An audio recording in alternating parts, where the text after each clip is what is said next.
to the cloud. Yay! Aloha, everyone. Welcome to Wisdom Dialogues with Hope Johnson, coming to you from Hawaiian Paradise Park on the beautiful big island of Hawaii. Okay, I'm not going on. All right. Yay. Yay.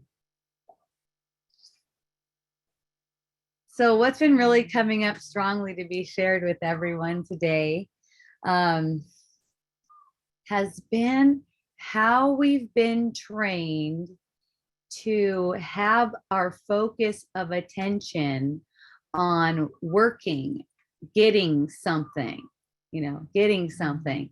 It like takes our attention away from what we're here to do. So society is set up in a way that is meant to distract your attention away from what's really meaningful, like the reason that we're here. And it's not that anyone's doing anything to us, like, whatever evil players and all that kind of stuff. It's like we set the world in motion. We were angry before we ever perceived a world that seems to trigger anger in us. We were already angry before we made it up. We were already disgusted before we made it up. And that's only because of unawareness of what's really true. So it's through making up images to represent what we're taking as truth that we're giving ourselves opportunities to heal that underlying self-belief that's hurting our mind. Any kind of manifestation in the world that feels heavy, anything that feels heavy, any disease, sickness, lethargy, tiredness, condition, anything that is the result of mental tension. And our bodies are so symbolic of the mental tension that's in the mind. If you look at any body, you start touching any body, like you can do this for yourself, start touching your body. And, once you get into some layers and you get familiar with it, you'll notice how much tension there is in the body. It's like, and then that's not really in the body because the body isn't there, but it's symbolic of the tension that's built up in the mind. So it's like really like we could spend like half our day just like focused on releasing tension. Yeah, Ann. Yeah, would you? Thank you. We got a delivery driver here. Thanks. Thank you so much, Ann. So, it's set up so that our attention is distracted from the tension that we're building up in the mind through our perceiving. Like you have to do this, you have all this, you have all this and this and this and these things to think about. So, I'm not saying drop out of society. I'm not giving anyone any kind of advice to do anything at all. It's just a matter of watching how you're thinking, what you're buying into. So throughout a day, like say you have a really busy day. I used to have a really busy I used to have a really busy schedule all the time. It was every single day. Now occasionally I'll see, wow, I have some things on my schedule. You might even say that today I'm busy because I'm booked up. I'm kind of booked up. Like, I got Wisdom Dialogues on my calendar today from 3 to 5. And then after that, from 5 to whatever, I'm going to check out the volcano.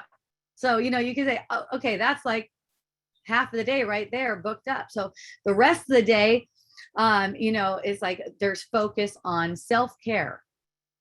Like there might have been a few like have some worky things in between, but the focus just keeps on returning to self-care. It's like, okay, How much relaxation, how much relaxation can I allow for myself today? So when I used to find myself really busy with the book schedule all the time and really feeling as if I didn't have the time to take half the day to focus on relaxation, and so what I'm talking about is like, starting the day, having some yoga, nice self-care routine with some nice little massaging neck, massaging face, massaging shoulders, just like and warm shower and relaxing, and recognizing, wow, a lot of people don't allow that for themselves. And people will tell me, well, I don't have that kind of space, and I don't have that kind of luxury. Well, I'm telling you, you cannot get to a place where you perceive that kind of space and that kind of luxury without willingness to see that the things you are thinking are holding you in the kind of patterns that you're believing. Because you don't have a choice over what it is you seem to do. I just get super stoked. I find myself like all day in this kind of ah, ah, and and the same thing is that that's not for everyone right now too. That's not for everyone right now. It's just like, yeah, it's like allowing that space and noticing when you're holding yourself in a state of there's not enough time, and that kind of state, because we always put ourselves into that. And see, the way society is set up is like everyone's supposed to fit this certain form where you go to work a certain amount and you bring home money and you pay for these certain things. And, we have been heavily conditioned to believe that we need to live a certain way and we need to have certain things. And the thing is, if you open up your mind and you open up your energy to just an acceptance of whatever it is, if the thought occurs to you, well, what if you just completely lose everything? Like for me, it's just like, ooh, that just sounds so exciting. What kind of creativity will be ignited in that? What kind of creativity would be ignited in that? I mean, it just feels really exciting. The only time we're going to be afraid of how things are going to go is if we hold a sense of ourselves. We hold out this image of ourselves as if we are that image, as if we are that thing that has to get itself, has to get what it needs. World. We just fit in. We just naturally fit in, because we're all of one mind and we're all love. So we naturally fit in. You could say we fit in with creation, and for the most part, like most people don't allow themselves to just fit in with creation because they're trying to fit in with a world and basically modifying themselves. Okay, so that's really what we've done, is we've all modified ourselves in order to make an image. We've modified our thought. See, it's like we are a thought of God, which is perfect. Okay, it's not capable of sickness. A thought of God, right, is not capable of sickness. How could it be, unless you're saying God wasn't perfect, right? And it's like we modified the thought of God to make an image of ourselves that's not worthy of God. And we make an image of ourselves like that. It's not that God thinks the image is unworthy. God doesn't even know about the image. It's totally in secret. It's made in secret. It's a secret image. So we put all this pressure on this secret image that we made, pretend like it's real, and like it has to perform this thing. And it's like when the mind is focused on finding out, okay, who are you and why are you having this perception?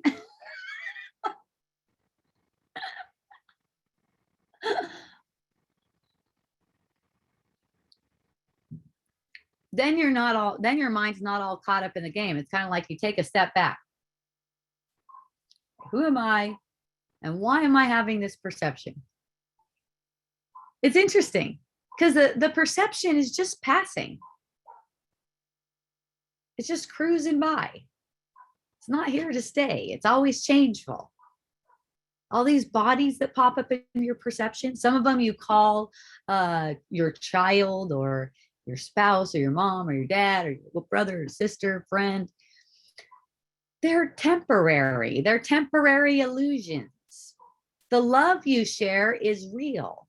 Behind all of your illusions is yourself, let's say, or you could say, so that there's a conceptual understanding, your brothers and sisters in love behind every perception. That includes things. Your house. Do you appreciate your house? The house that's around you? Do you appreciate your table? Do you appreciate the person that hands you your groceries at the store?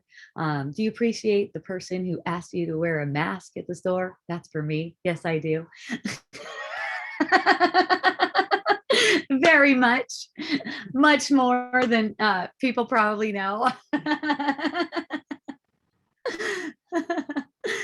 So behind every perception, that is you, and that's who you are meant to extend love to. That's all. And you can't help the way you talk to them. You can't help the things that you do for them or do not do for them. Can't help the way you feel toward them. But you can help the way you think toward them, the choice you make about them.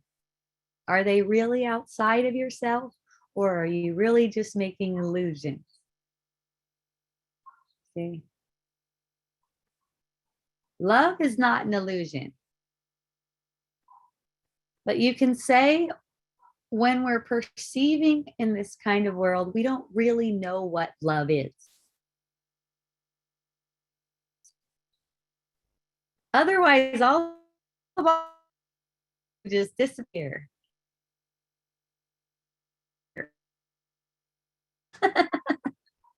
So you could say, we're learning what love is.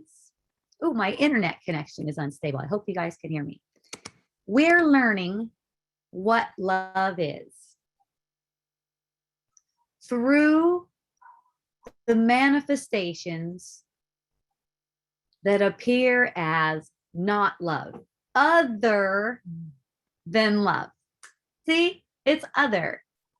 It's always making it other. And the sense of guilt, oh, it's so powerful.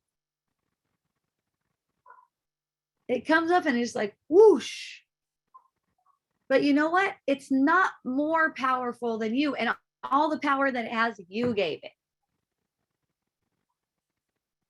The power that it seems to have is a testament to the power of your mind, because your mind gave it the power.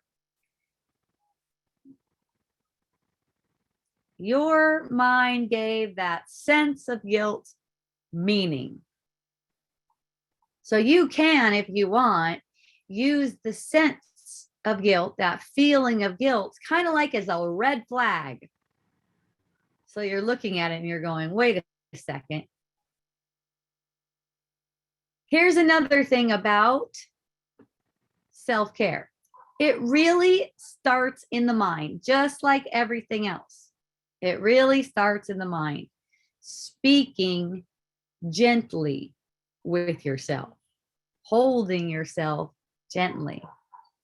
Today, I was sitting in a parking lot. My husband was running into a store, and I was sitting in a parking lot, and a couple pulled up in a car right next to me.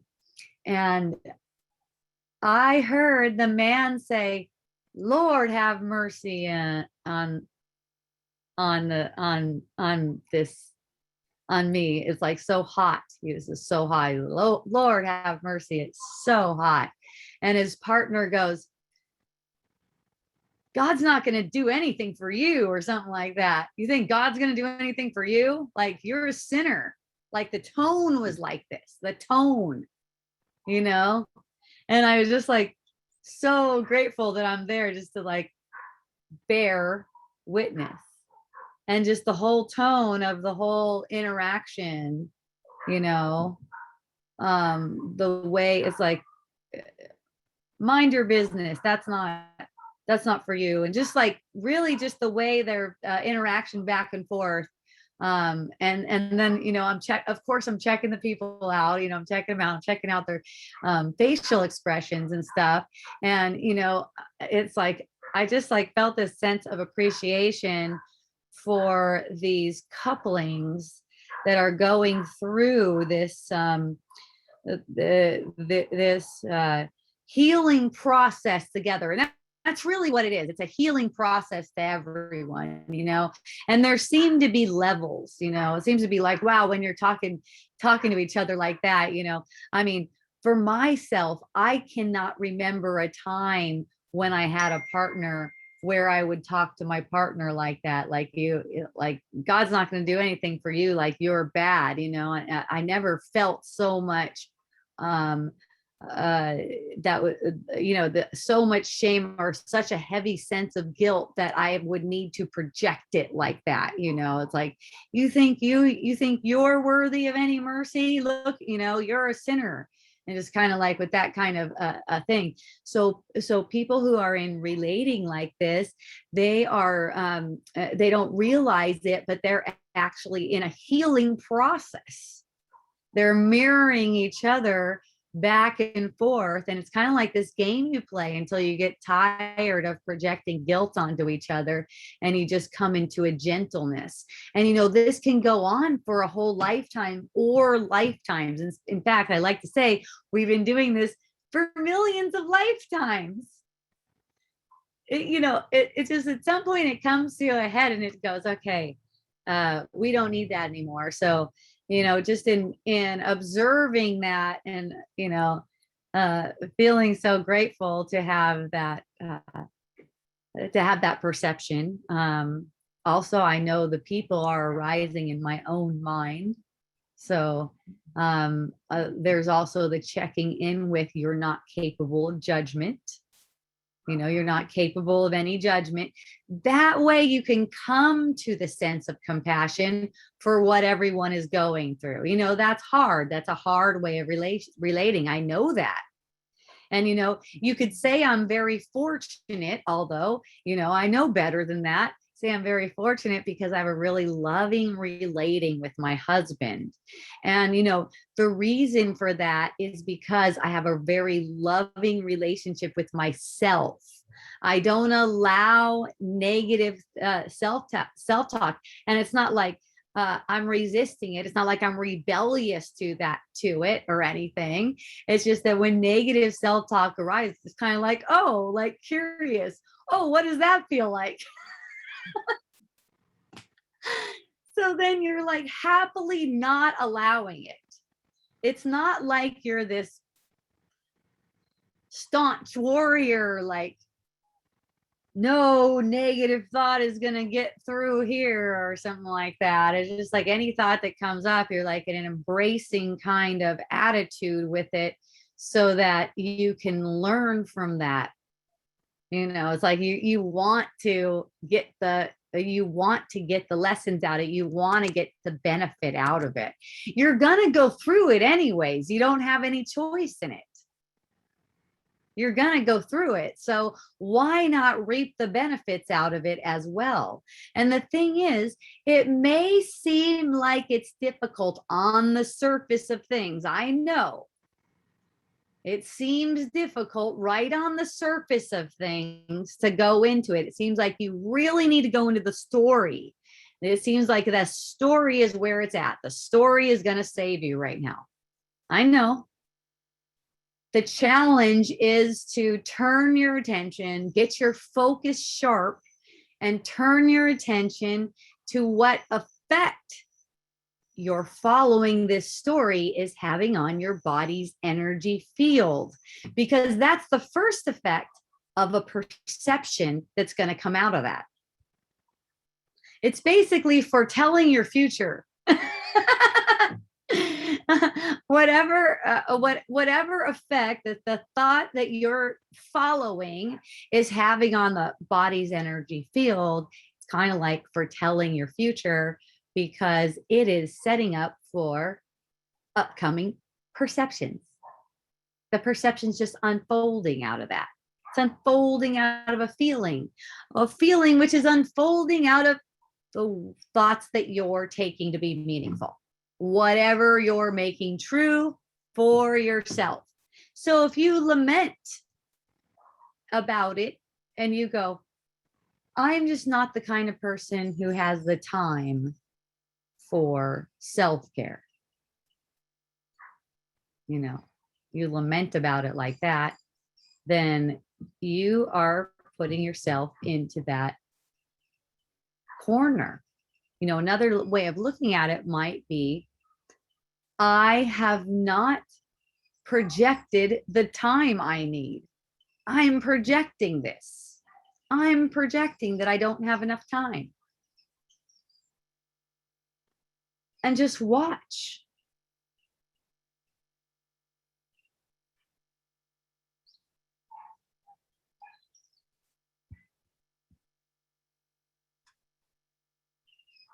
Let yourself do whatever you're inspired to do. You don't have a choice in the doing, you have a choice in the allowing. So when you find yourself doing something that you don't really want to do, don't check out in your mind and go into story. Be present for the doing. Be present for it. Be perfectly present. You know what I mean by that? It's just watching the story that you're trying to tell about it. Come back, bring your attention back to how it feels. The story is going to keep taking your mind. It's okay. Story is going to keep grabbing you. It's all right. Just notice that you're telling a story and pay attention to how it feels. Do that over and over again. Notice that you'll get a sense of relaxation.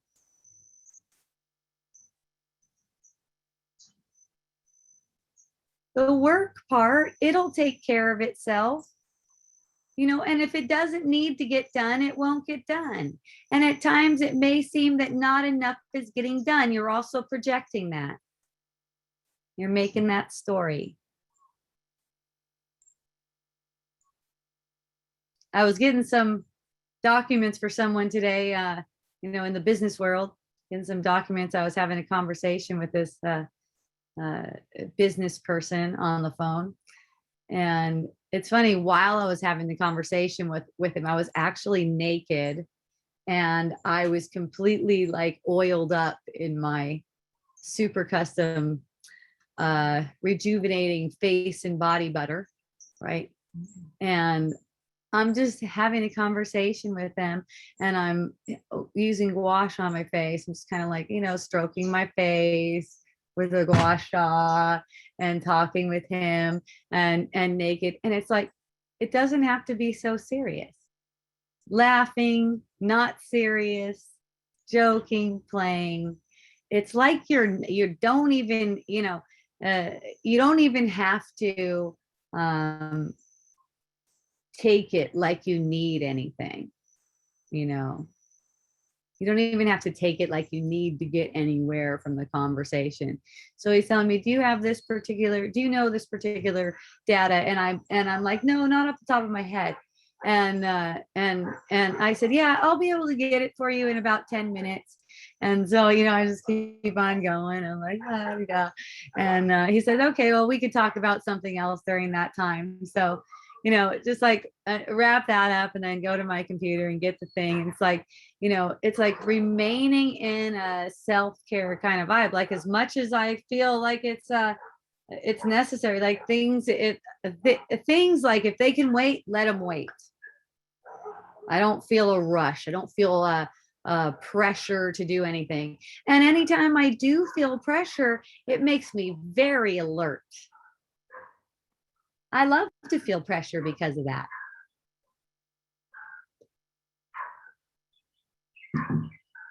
It's so much fun. So I think since last time I got to hang out with Leah a whole bunch more. In case you guys don't know, Leah is my super sweet friend who came on Wisdom Dialogues a couple weeks ago and said, I'm sick. And I said, you're not sick. You're just imagining that you're sick. It's so funny because we can't contract a sickness, but we can project a sickness and make it real for ourselves. And then we could fake that we're sick. And, you know, people don't realize that they're faking it when they're faking it. I think, but I think for you guys, if you're willing to look at it that way, you'll start to see it. It's a trip. It's a trip. Like just watching yourself, you know, just watching yourself when you're with symptoms. I mean, I look at the way I fake it all the time, like all day long. I'll notice I'm like, it'll just like, I'll be like, okay, that's cool. But you know, I don't mind. It's just for fun. It doesn't matter to me. It's probably like 2 weeks ago or something like that. Anne was over here and it was so funny. I got all done with Wisdom Dialogues, shut my computer off. And then all of a sudden, Anne and I were in a conversation. And then all of a sudden I say something like, oh shit, I forgot to mention this on Wisdom Dialogues. And Anne's like, oh, and I was like, I know, I feel it. It's like right here. It's like right in my throat. It's like, and for the majority of people, that seems like it's benign. Be like, oh shoot, I forgot. That seems like it's benign. But see, really nothing happened and everything was perfect. So if we don't catch that thing, if we don't realize that's what it is, we don't realize that that's delusion playing out, that's where we're playing it more and setting ourselves up for punishment. But you know, the realizing it can be very playful. It does not have to be serious. That's not a serious thing. And then it just goes, it just passes. You know, you could say you're projecting yourself here to pretty much, you could say, make those mistakes, even though you're not making any mistakes, to apparently make those mistakes. So you can see what a illusion is and identify it as an illusion, because that's when you stop believing it. See, when you believe in, oh shit, it's like this, it was an intense guilty feeling. And it came out like, oh shit, I didn't say that to them. I wanted to say this to them on Wisdom Dialogues, you know?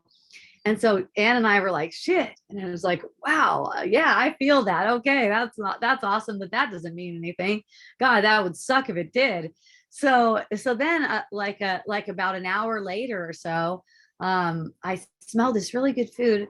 My son Blaze was cooking some food in the kitchen. I smell this really good food. And he's like, hi mom, I got this really good food. You want to have some of this food? And all of a sudden it was in my solar plexus, just a sense of guilt, just a sense of guilt. And the thought of eating was like, no way as any food right now. It's like my attention needed to be on that. And I tell you, people are dealing with this kind of thing all the time and don't know it. They'll automatically start projecting, they'll make conflict. Okay, I mean, people don't know we're getting these big energy hits. We're getting these big energy, big guilty energy hits. We don't realize we're getting it. Why do I get them? I know why I get them. I know why everyone gets them. It's for healing. It's for healing the underlying belief. And also, you know, by being able to have the experience with it continually, I can share it with you. I know what it is. I know that it's a big guilty feeling, and all it needs is your attention. So it's like my attention didn't need to be on food in the moment. That's why the thought of food was just like, no way. It's like I came out, I walked out here, I gave the feeling my attention. you know, and I noticed it wanted me to run and like make notes or something. And I just like stopped right there and put my attention into the feeling and let the feeling kind of like make way for a much deeper sense of bliss and happiness that's beneath that. And that's like our gift. That's what we have to share to the world. So a couple minutes later, I'm just over there eating the food, you know. I didn't even like, you know, it just like give it another thought, give the food another thought. Really, I mean, it was just natural that the food was then attractive to me. Right. And one thing that I notice people doing too is stuffing a feeling. You can stuff a feeling with the act of eating. That is something you can do. And I've practiced that, so I know what it's like. In fact, just a couple weeks ago, I noticed myself doing it for about a minute. There's a certain vibration to it. I'm like, whoa, that's come up. What fun. Um, there's a certain vibration to it. I've described it before. It's kind of like that. For me, it's a certain vibration. Like I'm just, it's just like going, you know, and it's not that you need to try to avoid that. It's just that you need to be very present for it. Your mind is projecting illusions as you're eating. In that kind of case, your mind is projecting illusions as that's happening, and the attention, the limited attention that's going to the food and eating is just kind of like going in on top of that feeling, like symbolically. You know, I noticed that in myself. It's kind of like going in on top of that feeling. And see, here's the thing. You can use food. You can use food to distract your attention from what you're feeling. And another way we use food for that is to guilt ourselves after that episode of the with the food. That. So we'll give ourselves guilt after that, and really just like put a distraction on top of a distraction. There's no guilt in doing the thing with that kind of eating. What's being asked of you in that moment is to be very present to it. Okay, just be very present to it. Allow yourself to have the experience. And that's all it is for me. I'm like allowing myself to have every experience. And slowly, gradually, my mind keeps opening up to, a lifestyle where most days are spent half the day in kind of like a physical self-care practice is what it looks like. It's really beautiful. It's really beautiful. And you know, all I can do is just keep on giving gratitude. And that's really how I got there too, is like keep on giving gratitude for whatever, you know, whatever experience it is that you're having, and just like allowing those openings. It's not like we're here to well, we're not even here, but we're not even projecting this thing to get anywhere in life or to make a legacy, you know. So for myself, you know, I have a lot of friends who are around my same age, which is, you know, hovering right around 50, you know, some a little younger, some a little older than 50. I have friends in all age ranges too, you know. It just kind of seems like you seem to gravitate towards girlfriends or kind of like a similar age group, at least for me, throughout my whole life. And you know, there's this sense amongst my age group, like we're kind of like over the hill. Like if we haven't gotten ourselves all set up by now, you know, our life is kind of, well, we missed the boat, you know, we kind of missed the boat. This is it. We just get old from here. See, we have these mindsets, and that's why this illusion of aging is so persistent. It's such a persistent illusion because we have these mindsets and we make them set these things up. People have these ideas like they missed an opportunity at a certain point in time. So now I'm fucked, basically. Okay. Now I'm totally fucked. So, and the funny thing is, it doesn't matter what you look like. It doesn't matter how much weight you have on your body or what shape you are, or how your skin is, or, even how your breath is. You can have the stinkiest ass breath. I used to know this one dude. His name was Augenis Vonderplanet. A lot of my friends on here know who this dude is. I met this dude in person, okay? His breath literally smelled like shit. It literally did. I mean, I just automatically just closed from the inside my nasal passageways and just breathe through my mouth so I could have a conversation with this brother. Okay. That guy is getting laid. All right. So, yeah, if that guy can score, so can you. And I use getting laid as an example because it's fun. But that's like to score anything.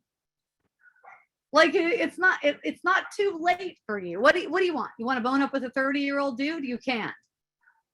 Is that way? What do you want? You want to have a loving partner who is in a sweet connection. Well, you know what? You can, and that might not be in your best interest. It's not in everyone's best interest to have a partner. Okay?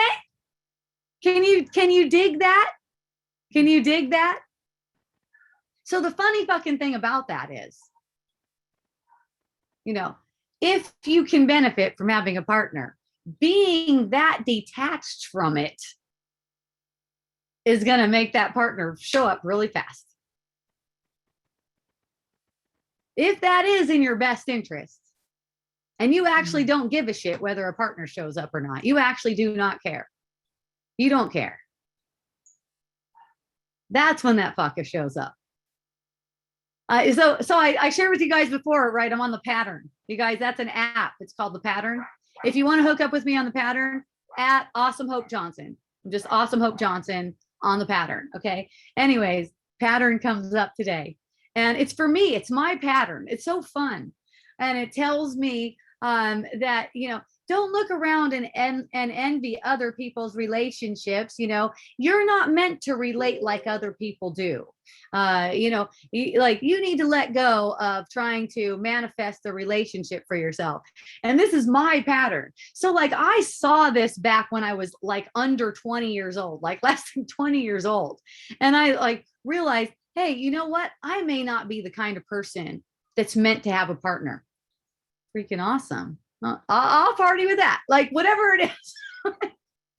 Cool. Guess what? There's a partner. Boom. Young. I was only 21. There's apparently, the life is still going on, apparently life partner. It's still rolling on. Yeah, but when you are free to be without a partner and complete like that, I didn't feel like I needed a partner, especially once I found the feeling within myself. Holy shit. And I found that when I was 21. Go fucking figure that one.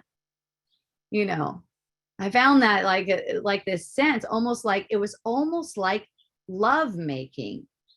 Okay, without any genital touching, no genital touching, no real touching or anything. It's just like I was just laying there in bed, and I thought I wanted someone to kiss me, and I just go, I just let myself drop. I was kind of half asleep, and it was almost like I felt myself get kissed from within, and I was like, whoa! And I realized I could just access that. And I realized I did not need a partner. There's no need for a partner. It comes from within. So it's then it's like you are automatically on that wavelength where you're open to receive. That's so huge. Being open to receive,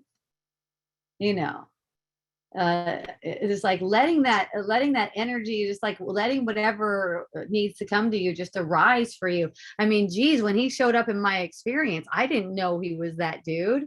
He didn't know. It's like it's kind of like he transformed too right before my eyes. It's like almost like he transformed, and after a year I go, wow, this guy is kind of like that feeling. He reminds me of that feeling I get that comes from within. Like, he's like, it occurred to me, I'm like, he's that guy. Like, he's a manifestation of that guy. And that's how it is for anything that seems to worry you, whether it's money. It could be money's worrying you. Hooray, money's worrying you. So what is it that you want? You want a feeling. You want a certain feeling. You don't want that feeling like scarcity. You want a feeling like everything's given to you because you deserve it. That's the same feeling that's going to come from within. So it's like allowing yourself to receive that feeling right now. It does come with it from within. It doesn't come from the money. Whatever, like if you get some money, whatever that momentary feeling is, it's like an addiction, and it always leads to its opposite. So any like good feeling you get about getting money, that's also leading to its opposite. You don't want a good feeling about getting money. You don't want that good feeling about getting money, because it's the about part that leads to its opposite. Let's say you don't want to keep it. You don't want to keep that feeling. So there's this sense like, oh, thank goodness. Oh, I thought it wasn't going to make my bills, but then this $5,000 came in. Oh, thank goodness. Notice, be aware that in as much as you attach to that feeling, you rely on a manifestation for that feeling, you're just manifesting opposites, projecting more illusions. It's like, thank you, always gratitude, but no more gratitude for a sense of getting money than for a sense of losing money. Do you see what I mean? Because both senses are equal. So no more gratitude. That's how you make it meaningless. That's how you help make this money thing that we made meaningful and now seems to shackle everyone meaningless. See?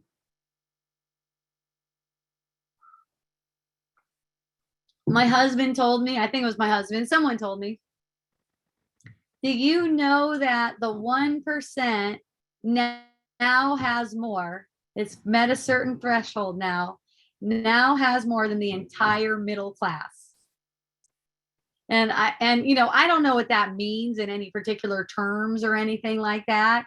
I just know symbol. I know, symbols in the world. It's like there's a symbol of the mind going to an extreme. It's just symbolic of the mind going to extreme. And I go, oh, well, that just means it's got to swing the other way. That's what it does. It just goes woo, woo, woo, woo. It's like they call it samsara. Isn't that fun? There's even a clothing line called Samsara Wear. I love that. I'm dressing for samsara. I'm in a costume every day and I'm dressing for samsara. That's what I'm doing. It is, like the thing, like what Shakespeare said about everyone being on a stage. It is true. Everyone is on a stage and we're all doing our acting and we're all doing our part for undoing this sense of separation. And, you can't get it wrong. You can never be guilty. You might get a sense that you got it wrong, but that sense is for healing. It's not for anything else. It's not for proving that you're wrong. That sense proves that you're wrong. Oh, that person said they're disgusted with you. You must be wrong then. You can't get it wrong. You project the act that comes. You project the person getting disgusted with you. You project the feeling reaction to that. And all you can do is make a choice between the truth about yourself or making the illusion of yourself meaningful.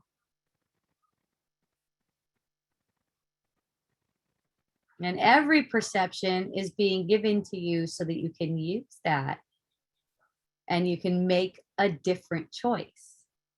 You probably heard the saying by Einstein about how you cannot you cannot fix, or was it fix or whatever it is, whatever kind of problems you're having in the world with the same mind that made it. That's the thing.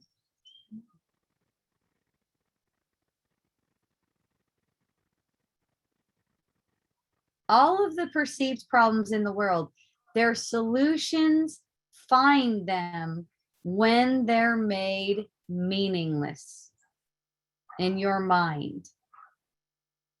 All the problems in the world. And I'm not talking about, now look, a lot of people don't understand me when I say this. A lot of people don't get it. And that's because the ego has its own interpretation.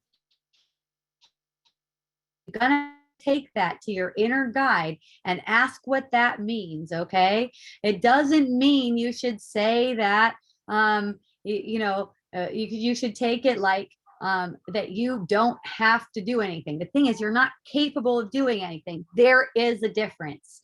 You have to do whatever it is that you find yourself doing. It doesn't mean you it doesn't mean you it doesn't mean you can make it so that you're getting rebellious about it and still heal it. See, so it's like whatever it is that you find yourself doing, that is exactly what you need to be doing. So in not resisting that thing, in not resisting it, you make the illusions for yourself of having to do, of having your job. Let's say it's a job. Let's say you're working a job and you find yourself driving to work. You're like, well, wow, I really hate this job.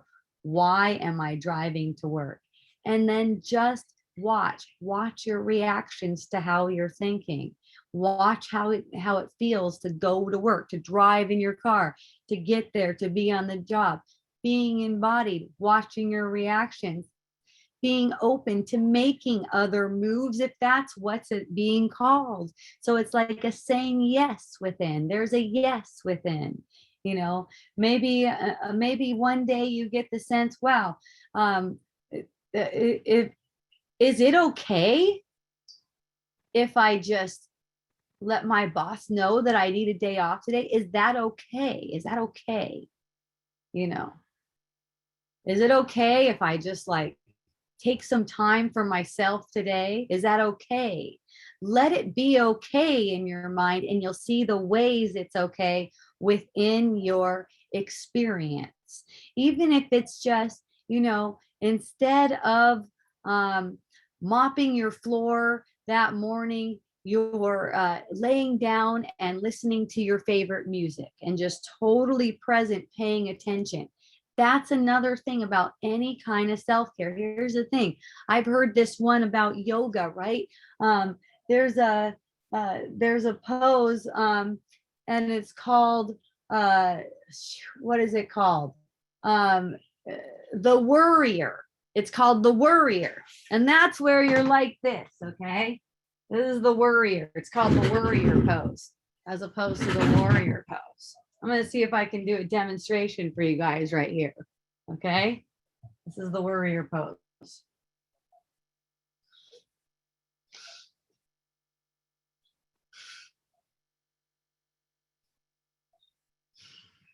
That's the Warrior pose. Okay. I'll show you the Warrior pose. I'm going to show you the Warrior pose now.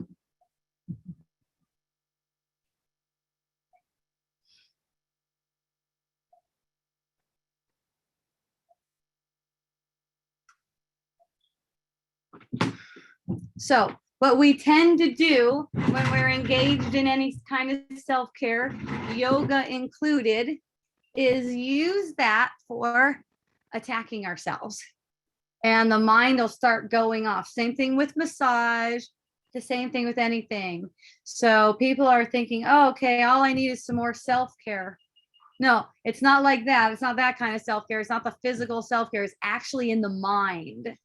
So the more you're willing to be there experiencing the experience, the more you're going to see how valuable it is to be kind to yourself, and the more you actually manifest self-care. So it's not a choice anyone's making. It is like the more you manifest. And I'll tell you, I used to be one of those ones that would be in the warrior pose, as if a yoga asana is for increasing your addiction to worrying. It's hilarious. And you can use yoga asana for that. You can have a really nice ass and be worrying all the time, right? And I gotta tell you, what good is a nice ass if it seems to be owned by a worrying mind? What good is it, really? So, the main thing when it comes to any kind of self-care practice, and I love the shower as an example, because pretty much everyone takes a shower. Pretty much everyone, you guys, the shower is a manifestation like self-care, right? A lot of the times we don't even notice, though, we're taking a shower without even like experiencing a shower. We'll be experiencing the contents of our mind instead of the shower, right? It's so rote. Just put the shampoo on, wash your body, shave your legs, wash your cooch if you're a chick, your balls if you're a dude, but we do it without we do it without noticing like what's going on, like what stories are we running as we're basically engaging in a self-care practice. It's a physical self-care practice, taking a shower. Is it mentally a self-care practice? That's up to you. And that's really the only place that it counts. So I'll find so many of my downloads coming in the shower. It's just like there's this small space and not a lot of distraction, and some nice warm water coming, and the sense of the warm water, and then the smell of my hair shampoo. And I have really nice hair shampoo. I got this bar on Etsy. Anyways, I digress. The smell of the hair shampoo, the smell of my beautiful body wash that my friend makes, and I got some frankincense essential oil in there. I just rub that stuff from my temples down, or from my toes to my temples. I go up my toes to my temples.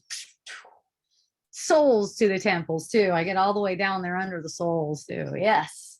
And just enjoying the whole process. So this is a time when you can use, you can think to yourself, during this time that I'm taking a shower, let's say you don't have any kind of spiritual practice or anything like that, which you don't need one if you don't have one. That's the thing.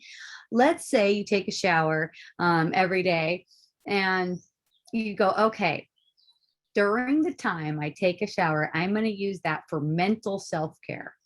Use that for mental self-care. During the time I'm taking my shower, and use this for anything. I know people who don't take showers. Chitta, you're coming up in my mind. I'm guessing you don't take a shower very often. Maybe you sit in your hot tub, whatever it is, doesn't matter. For many people, showers are a thing. So, being there, noticing one thought that actually heard from one of my yoga teachers, Brian Kest. He says, during your yoga practice, no thought is appropriate. So you can think of it like that. For me, it's like usually no thought is appropriate. Usually no thought is appropriate. There are certain instances where a thought is appropriate. Definitely. There's really way fewer than it seems. That doesn't mean that I shouldn't be having a thought. It's just that thought isn't appropriate. That's all. So if you say, during the time that I'm taking my shower, no thought is appropriate, I'm going to be completely present. Well, as present as I can be. I'm not going to put a bunch of pressure on myself. If I perceive my mind going into thought, I'm just going to remind myself that no thought is appropriate, so that I can come back to the sense of showering, the sensory experience of showering. You can use that for anything, you know. And for me, I just use it all the time. Cooking, driving, you know, whatever. It's like, you know, when I'm hanging with friends, a lot of the times we're having conversations, so there's thoughts going on. And then there's also errant thoughts too that don't belong there. They obviously don't belong there. So it's like you just like let them pass. You get to see more the more you're willing to see. So the more you're willing to look, the more you're gonna see. Do you need a regular spiritual practice? Let's go back to that. If it appeals to you, that's how you know. If it appeals to you. And you know, the thing is, if it appeals to you, it's coming already. You don't have to do anything about it. It's coming. Like if something appeals to you, like, okay, you know what? Meditation is sounding good now. It's really sounding good. Like before I found myself in a Vipassana retreat, which is 10 days of silence, 10 hours each day of meditation. I felt a sense of, I would like to meditate. I would like to learn about meditation. I would like to get into meditating more, and then just being open to it.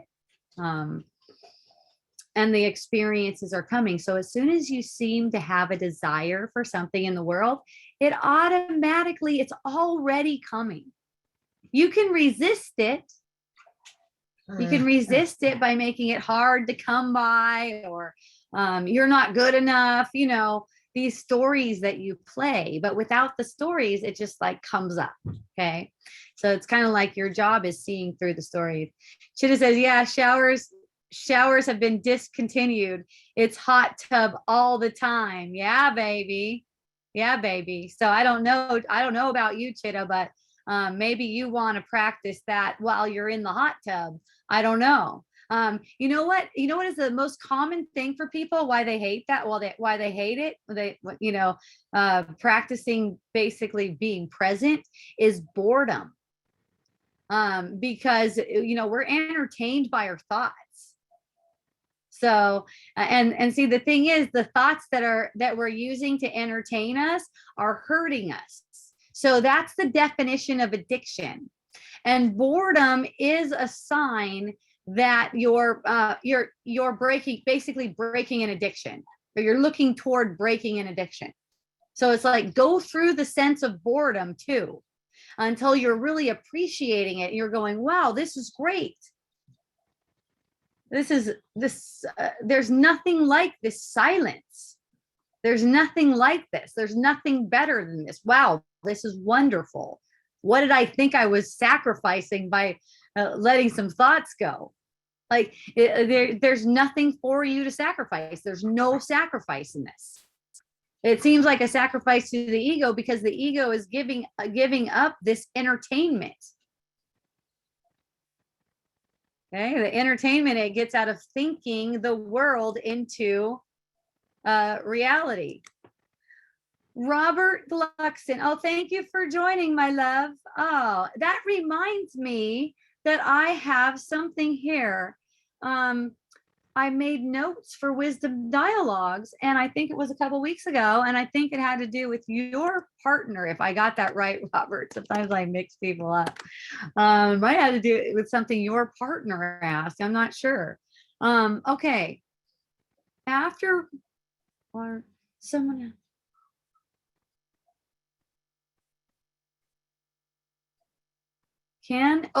Okay, finally, here's the question. Okay, thank you. I appreciate everything you said. Can we be happy all the time? Okay, so basically, the way I take that question is what you're asking. Can we allow our mind to basically be touched by God at all times? And let's just say that would be a very rare thing for someone to be happy all the time and never get triggered and also still be manifesting a body. I'm not saying that that can't happen. It can happen where it needs to happen. Let's say that it can happen where it needs to happen. But it's like, don't try to push away the struggles that come up in your mind, because they're not meant to condemn you. They're meant to help you also help your brothers and sisters see more clearly. So it's like, don't try to push away that unhappy feeling that arises. That's an effect of manifesting a body. That unhappy feeling is for seeing through. So happiness, unhappiness, they always go back and forth between their opposites. What you'll notice that starts to get more even, so that it's not a sense like, oh, I have to be happy all the time. It's like, you can say it's good for us to get off track and come back again, because it garners healing for our shared mind. It doesn't mean we have to go off for a long time. We are making a choice. So, we are making a choice in that. So it's like any choice that you make, as far as going along with delusion for whatever length of time, make that choice also right and healing, not like something you did wrong or are doing wrong. You might, hang on a second. I just got hot. Got to get my hair up. You might get the perception that, you're feeling unhappy. You think you're feeling unhappy. You don't really feel unhappy. You think you feel unhappy. You don't really feel happy either. They're just two opposites. So, yeah, to have your mind kind of like being in that allowance for your mind to just be touched by God at all times is basically just saying, whatever it is, whatever feeling happy or unhappy, I'm happy to be with it. And you get this sense of bliss. Yes, all the time. Here's the thing, when it's missing, you recognize that something's wrong and it comes right back to you. So it's not, just recognize that something's wrong. When that sense is missing, when that sense of happiness, as you might call it, or joy or bliss, or just like, a sense of being okay with how everything is, as long as you're okay with it, how everything is, you think you're feeling good. It's when you're not okay with how everything is, it seems like you're feeling bad. As long as you're okay with how everything is, you're feeling good. And don't succumb to stuff. Like my friend, one of my friends asked me this weekend, she said, isn't getting wrinkles inevitable? And here's the thing, no, don't believe what your eyes try to make true for you. Don't believe that. Just because you look around and you see wrinkles does not mean it's inevitable. You are dreaming them up. You are dreaming them up. No one has wrinkles. Let's put it that way. No one freaking has wrinkles. So I seem to think I have wrinkles, and I think it's funny. It's kind of interesting. And I'm going, okay, and I'm just getting the feeling of it. I mean, I had one instance, maybe like maybe like 6 months ago or something, where I went to the hairdresser, and the hairdresser,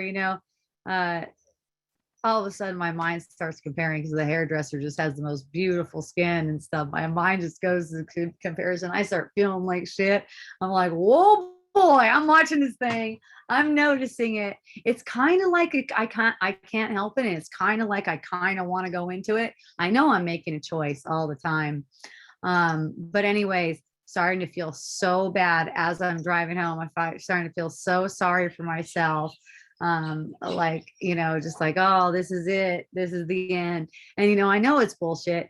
And I call my sister up, my sister Pandita, and I tell her about it. She's like, you can't do that. And I was like, oh my God, you're right. And it kind of just like snapped me right out of it. I just kind of like snapped right out of it. I was like, oh yeah, I forgot. I really don't mind what comes of this body. And it has to be like that for me. I have to be in like a state of, I don't mind what comes of this body, because the feeling of, I just feel like I'm just like ready to give up on everything, because the feeling of having to go on my own and try to find some solution for this aging thing, it just feels so ridiculously heavy. It's like I haven't seen anyone doing it before. Everyone always gets old and wrinkly. That's what I've always seen. At some point that shit decays and it dies, right? um, that's the way we set it up. That's what we set up into the experience. And I'm just in, I don't care what I perceive. I don't care how many wrinkles I perceive. I don't care how much droopiness. I don't care how much creepiness, whatever you want to call that shit. I don't care how much of that shit I perceive. I don't care how different I look when I look in the mirror. I do not believe, I do not subscribe to the belief that wrinkles are inevitable. That's just like saying death is inevitable. It's not. We made it as if it's inevitable for bodies. That doesn't mean we can't change our mind. That doesn't mean that.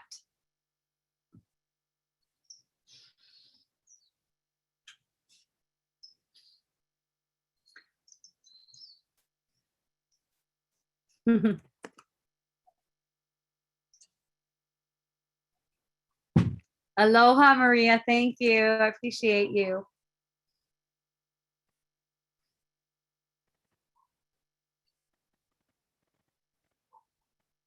So eventually, our mind is going to be synchronized in that we are making these things up and deny what we have made our eyes to see. Deny those things that we see, we think we see, because we're not seeing clearly.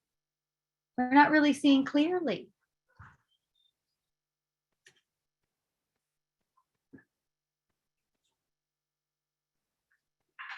So an interesting thing I find out, the face has like all these different muscles.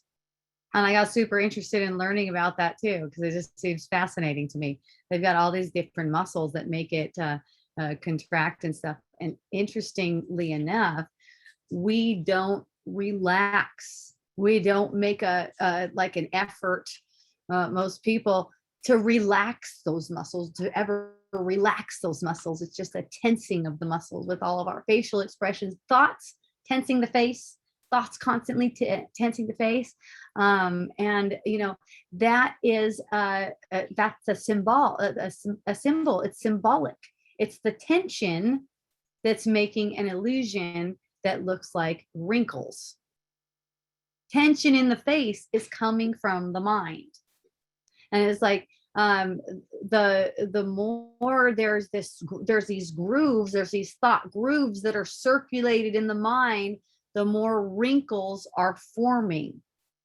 It's like that's just how it goes. We made it up. No, it's not inevitable. Most times, no thought is appropriate.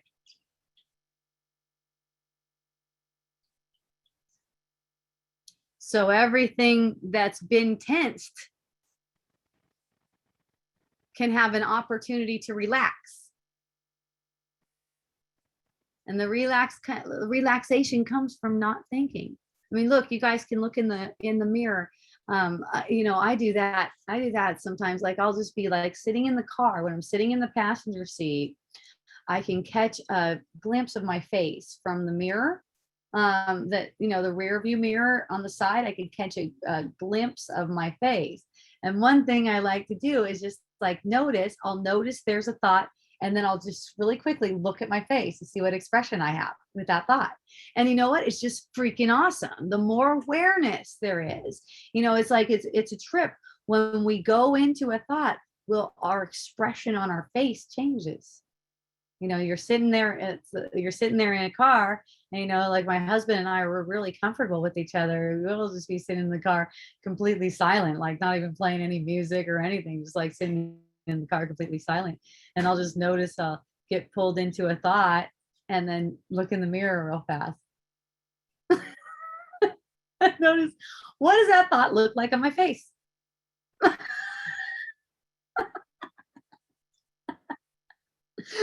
It's fucking hilarious. So every single thought that gets your attention, remember I shared a bunch of times, and now it's moving to a facial kind of reflection.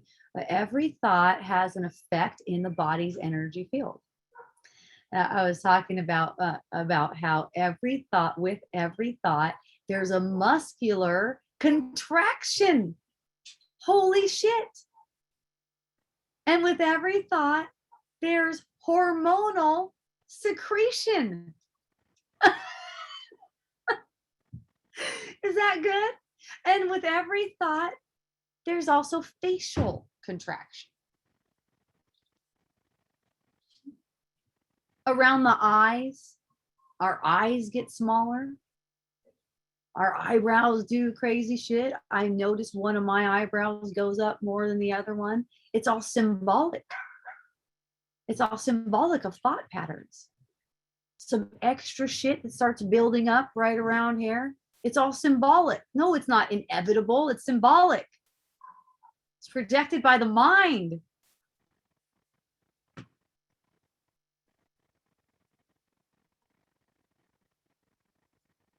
So you put the attention toward easing up in the mind. And you see like, oh, wow. All these little tensions that I've built up. It's like they're like calling for some release. That's all. It's calling for like releasing some tension. It's not calling for like, and you guys know, if you've been following me, I like to experiment. I went to some of those skin places and checked those guys out and stuff, and realized, I had a couple treatments, and then I realized, oh, that's not really for me. I'm not really interested in trying to work on it from like this side of things, but when you can feel it, that's a different thing. It's like you're sensing, wow, that's where I'm holding in my mind. And the whole thing is like, it's kind of like yoga. So you're present with the sensation of, like activating and bring circulation into these muscles, which is symbolic of activating and bringing circulation into stagnant areas of the mind, which is basically what makes the aging effect. Isn't that so fun?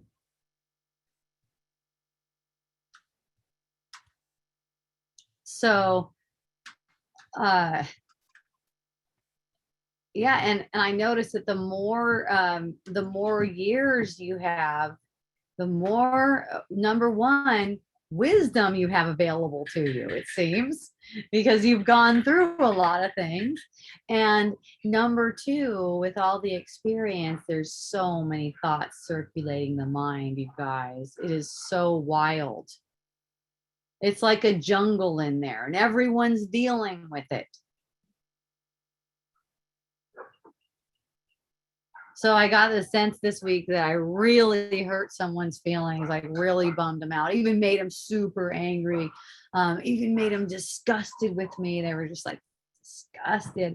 I made some kind of comment that they really did not like. And for myself, knowing I do not have a choice in that. It's like, it just, sometimes it's like, bloop, or typing.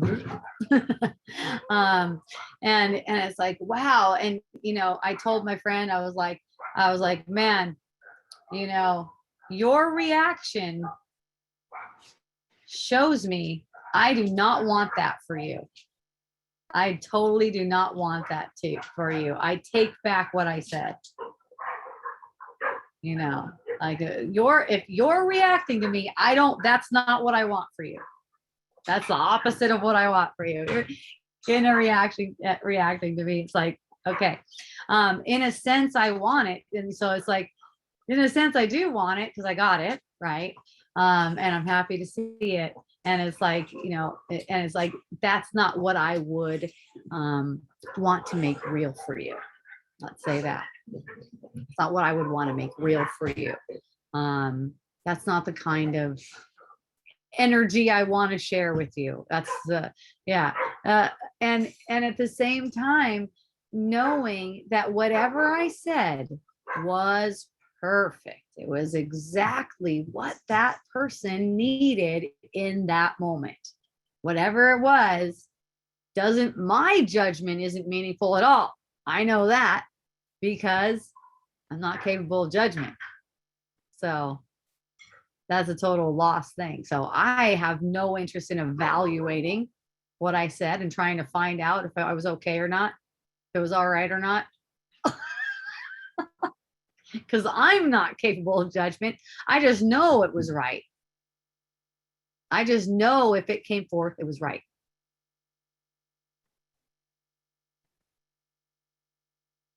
And it's like the expression just automatically moves through me too, to make nice, to kind of like add a balm after that, after a balm, BALM, after the BOMB.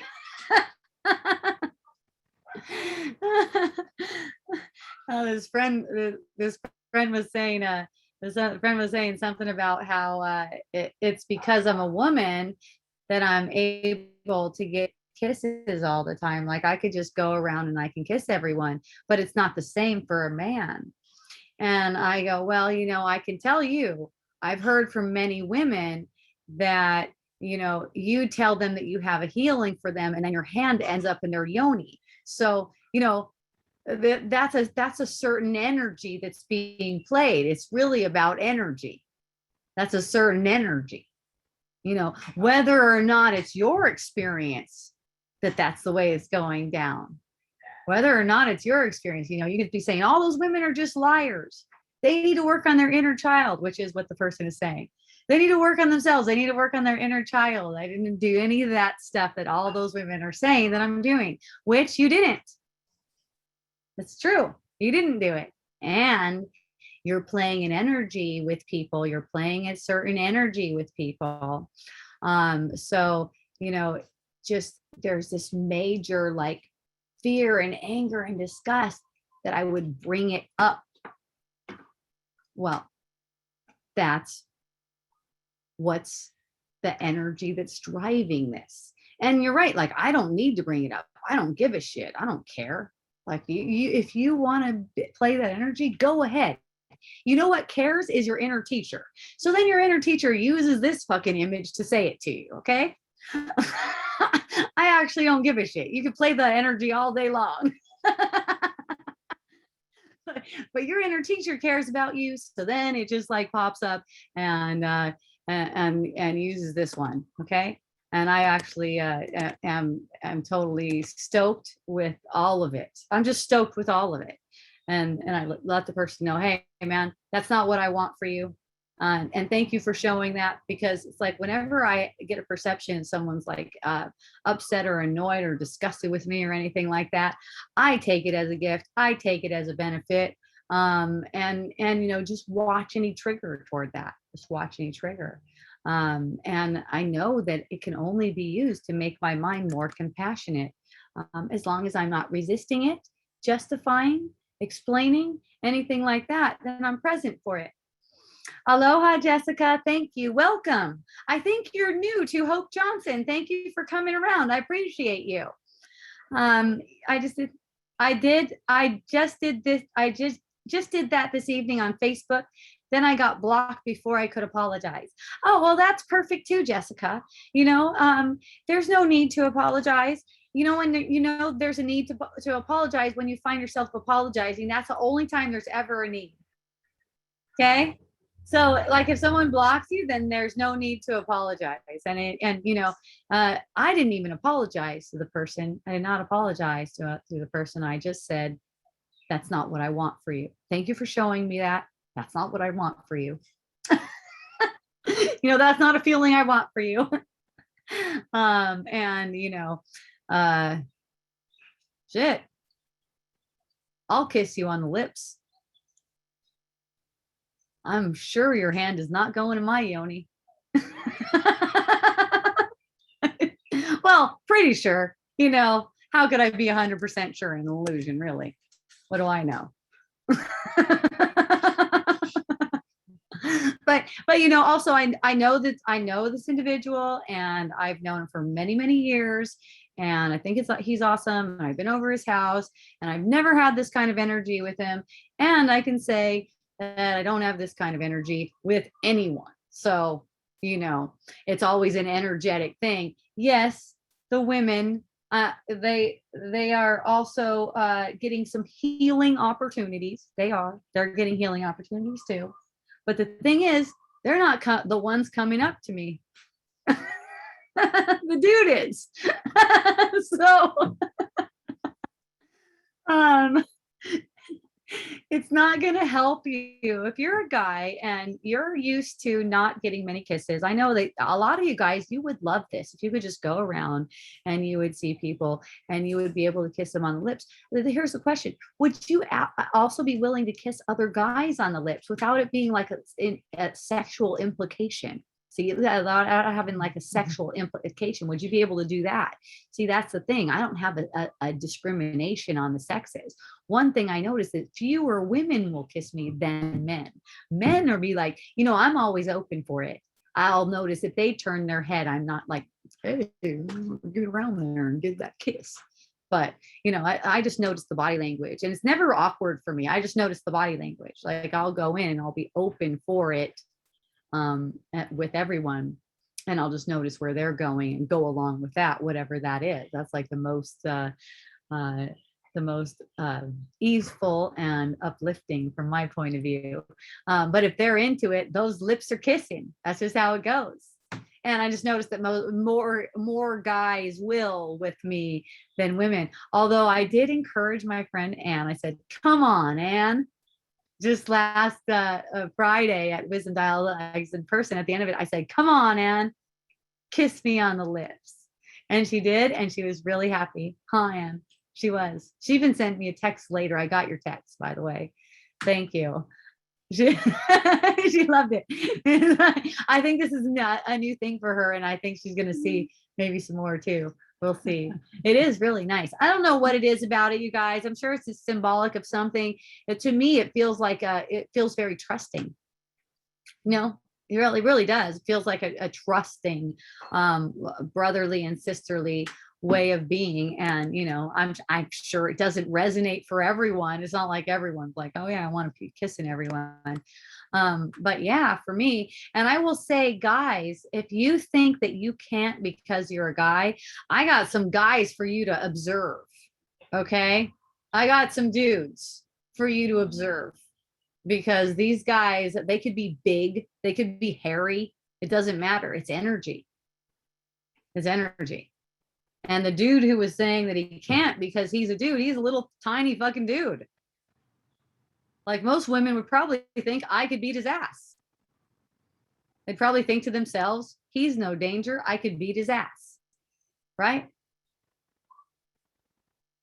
But he's not. He feels like he's not able to. So that's like a guilty thing. Like if you want to and you feel like you're not able to, it's only because you're thinking about yourself in a certain way.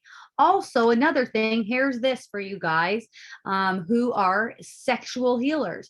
Now, that's cool if you're a sexual healer. I've looked at that stuff. It's all looked pretty darn corny to me, I must say. It has looked pretty corny. But, once again, I'm not capable of judgment. I'm really not capable of it. Here's the thing. If you're in a sexual healing kind of relationship, all healing is like this. Sexual or otherwise, doesn't matter. All healing is like this. You do not have a gift to bestow on the other person. Period. You don't have a fucking gift to bestow on them. It's not like that. The healing is the teaching and learning that heals your own mind, and by that it's extended. Your inner teacher does all the teaching, and you share the inner teacher with everyone. So you do not have a gift bestow on someone. So men, especially, you're in the business of healing yonis and stuff like that, healing women and stuff like that. If you're of the mindset that you have a gift to bestow on them, they need your healing. Their yoni and their sexual thing and everything like that is not healed until you come around with your magical hands and heal them. That's a certain energy. That's a certain energy. And it leads to a certain play where you get called out for breaking people's boundaries. It's not easy to see where the boundaries are when you think that you have a gift to bestow on someone. Okay, that's all it is.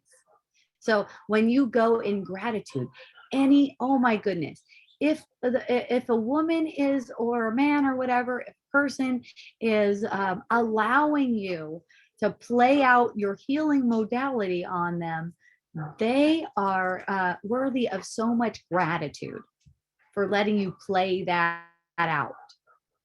Because the healing is for you, it's not for them. There is no them.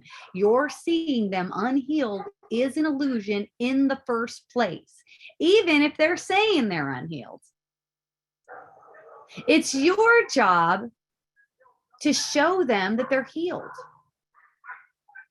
It's not because that's your mind. That's healing for your mind. You're demonstrating to them that they are already healed. You don't have something, they're not missing something that you have that you're going to bestow upon them. So in that way, I've seen sexual healers be very successful, and it's kind of touchy on that, be very successful in the sense that, they're not running over people's boundaries and having these kinds of relating with people because they're seeing it a certain way. It's very rare, though. It's very rare. And lots of guys, I know you think you want to be a sexual healer. I know it sounds really good. You're like getting all up in yonis for money. It sounds great, right? But you don't really know what you want. It could be worse than you freaking imagined, and anything that you think you want turns out to be not satisfying anyways. So it's like, they just hold everything really open like that. There's a lot of women, especially in a community like this too, who are in a traumatized state where they're actually looking for people to blame for their sense of victimization. So, those energies are just going to match right up. That's how it goes. It's a dance. It just matches right up. No one's right or wrong in it. Those energies just mash right up, and they make a little dance. Okay. So, it really helpful to go back to, I'm not capable of judging. That way you're capable of noticing the energy plays.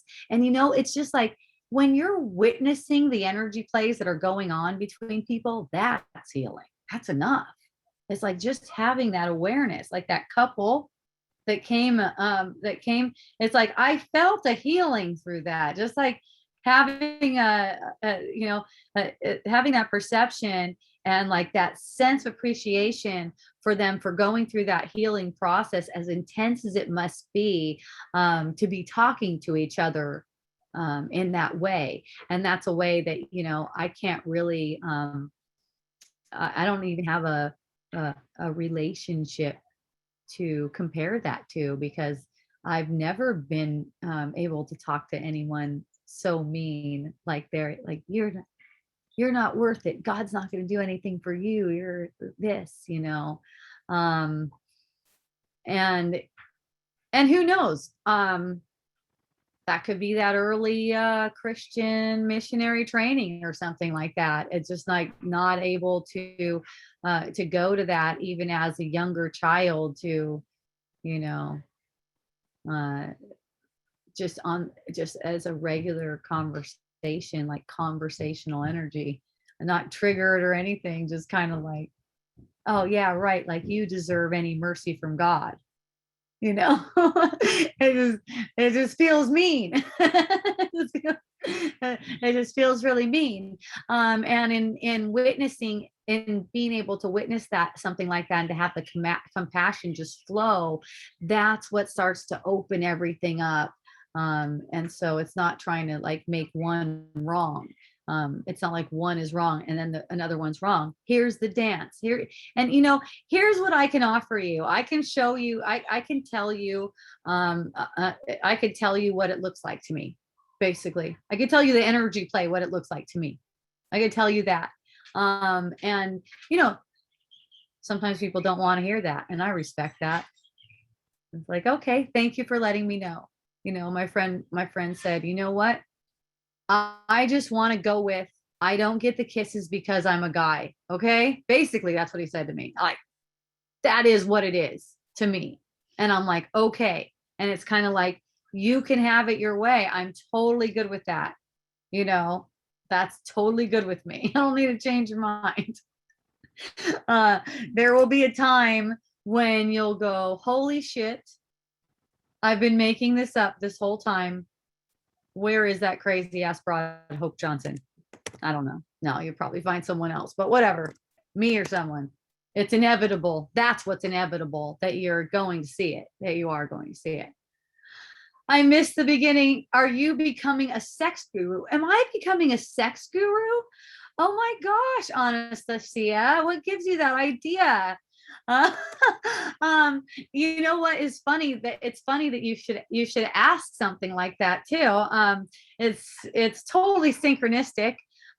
Because like I have been having the best freaking sex of my mother effing life, and I'm thinking I didn't get a new partner. I have the same partner. I didn't discover a new sex toy. There's nothing involved.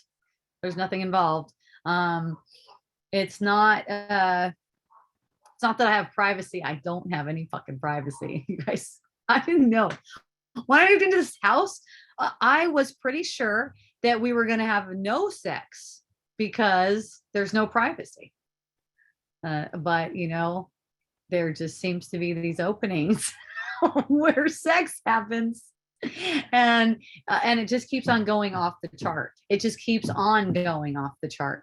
And it's almost as if it's like this: as much as I can handle, as much pleasure. And it's almost like each time it reminds me of yoga a lot, because how, like, if you're like, when you're first starting out in yoga and you're just sitting there, and they say touch your toes now, and then you can barely move forward and you're just hanging there and you're breathing, right? And it feels really good, unless you're like trying to go really far and jacking yourself. But if you're just sitting there, like kind of like at the edge of your stretch, you're like, it doesn't matter how far you're bending forward, it just feels really nice. And that's kind of like how sex is too. It's like, it just feels really nice, and then you can open up for more. It's like almost like you open up for more pleasure. Same in yoga. It's the same kind of thing. And I think maybe like, just putting those two things together in my mind kind of like manifests as this like ridiculously amazing sex.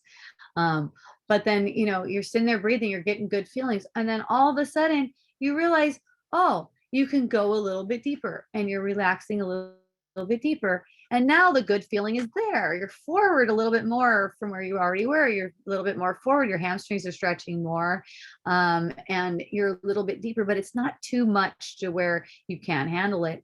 And eventually you're all the way down until like your freaking forehead is on your big toe, and the whole time the sensation, the pleasure sensation got deeper and deeper and deeper until eventually you're going into it like, oh, and that's the same thing. It's like, it's the awareness. So one thing that I noticed, like when I was younger, is when it would get to a certain point of pleasure where it seemed like I couldn't take any more pleasure.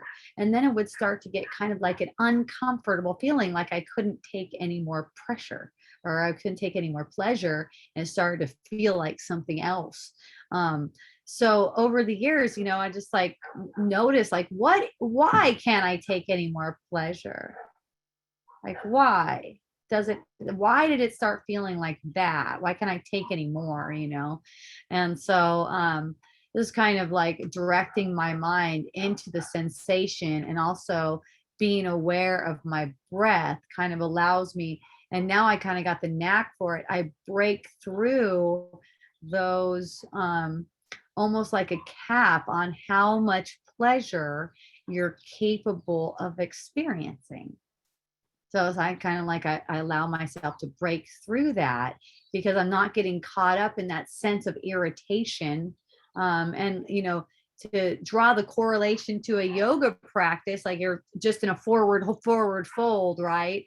There's a part, there might be a part where you feel irritation. You want to get out of the pose. You feel a little bit of irritation. It's not sweet. It's not friendly right there.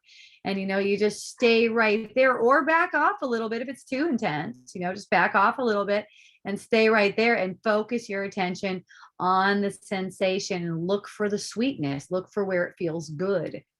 And so, and just like naturally applying the same principles to anywhere and anything, and including in sex.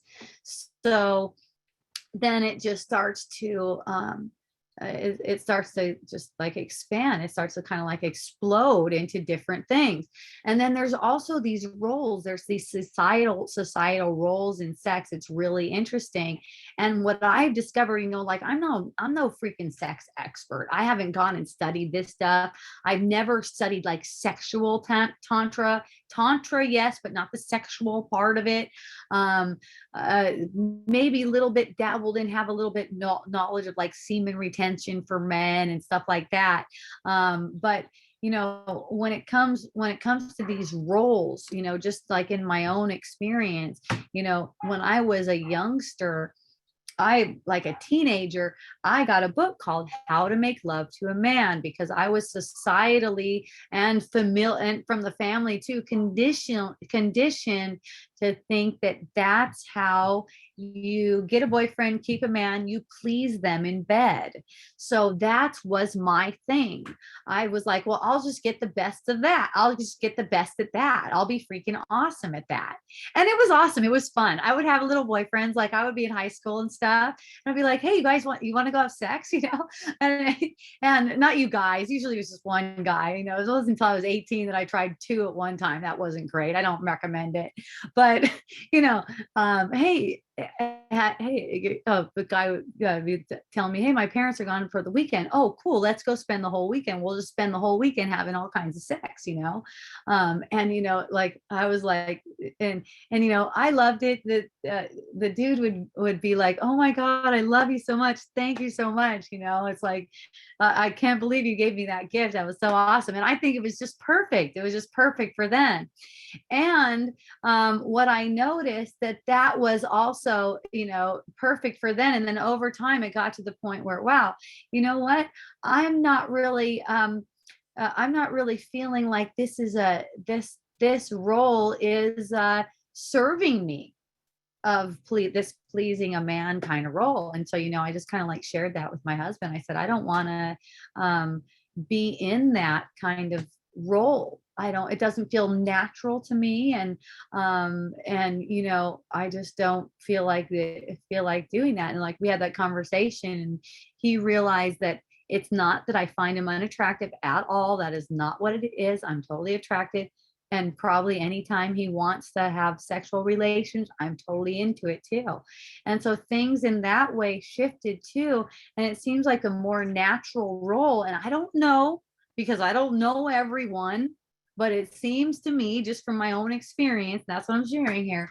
It seems to be the more natural role where we have a male and a female, is that the female is capable of all these orgasms and she should have them. and I'll tell you this. My husband couldn't be happier. Yeah. So all you guys that think you want a woman to be doing all the pleasing and stuff like that, you may have even more of an experience, an even deeper, more sensual experience, if you just focus on her having lots of orgasms. That's all you need to do. You'll love it. Anyways, that's my sex talk for the day.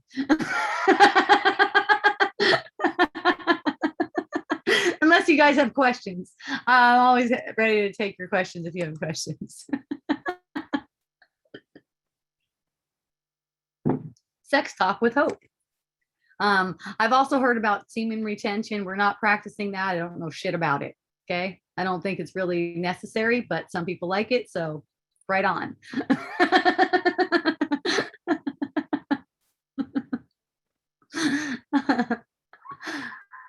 Ah.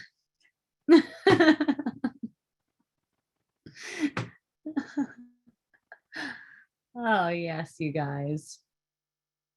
Yes, it even spills over into sex. It spills over into every single aspect, parenting, your job, um, finances. Leave nothing out. And that's the thing I love. It's like if you allow your inner guide to share your worries with you, that could be very helpful. Say, hey, I'm worried about this, and ask, not asking for the thing that you think you need. I mean, you can ask for that. Your guide knows what you really want, anyways. Your guide knows that you really want to know the truth about yourself, and that any of those things that you're asking for aren't going to be taken as if that's what you really want.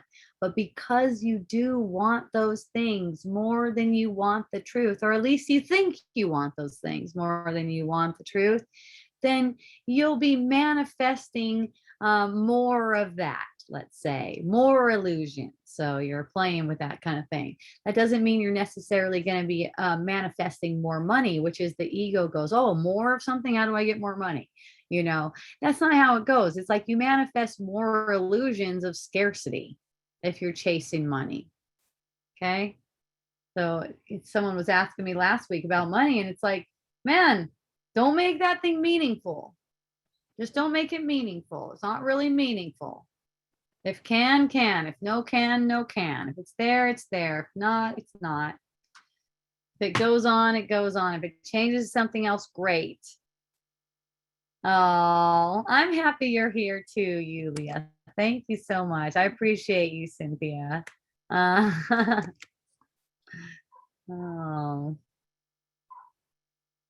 444. Yay. Okay. So I am going to the volcano with my friend. I'm going to be checking out unless something else comes to me. It could. Or if someone asks a question. So yeah, if anyone wants to like say hi up there, by all means, let's have some kisses. Yeah. One of my friends was talking about how is he on here right now? It was Lionel. Yeah, Lionel's on here. Is talking about how he notices I'm able to post this stuff on Facebook, like about kissing people and stuff during COVID, and there's not a bunch of hateful stuff on there. And I was like, yeah, I do notice that. That's really interesting. I just kind of like started with like dipping a little toe in, saying one little thing. Hey guys, just a reminder, nothing's real or something like that. And noticed that it wasn't a bunch of big backlash. And so then I started posting like once a week or something. I'll go on my personal page and post something about, the whole ridiculousness that we're witnessing, the whole COVID ridiculous show that we're witnessing. And yeah, people are not getting intense about it. So that's interesting. I posted one about kisses, and it was apparently everyone who commented wants a kiss. I think that is so awesome. Thanks, you guys. And saying she didn't get sick. And man, if you think viruses are real, you do not want to kiss me, because like I kiss everyone. I kiss people who think they have COVID while they think they have COVID, So like I would be the most unsafe person to be kissing ever. And if viruses were contagious, man, you want to contain me somewhere. Anne's really glad that she shared a kiss on the lips with me. after I was in bed with someone who thought they had COVID, and she's like, yeah, I'm still cruising on it. Not making any illusions that I'm sick. Good job, Ann.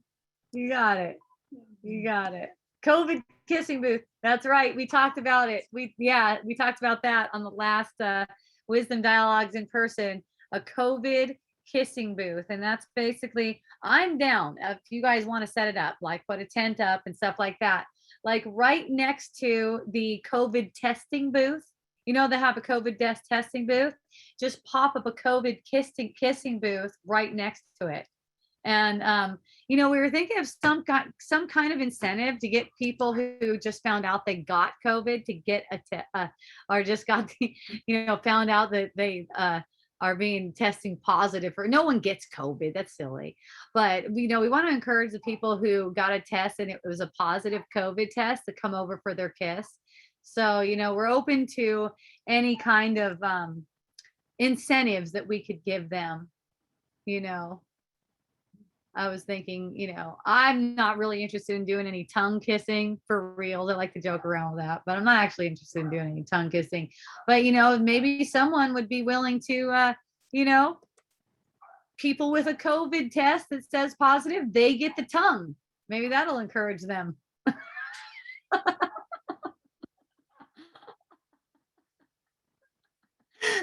I mean, what I can do is grab your ass. I wouldn't mind doing that. I'm just being silly. I love it. I just think it's so fun. A kiss from hope is an incentive enough. Oh, there you go. Okay. Here we go. If you test positive for COVID, you get a kiss from hope. If you don't test positive for COVID and you still want to kiss, you'll get a kiss from another beautiful set of lips. How about that?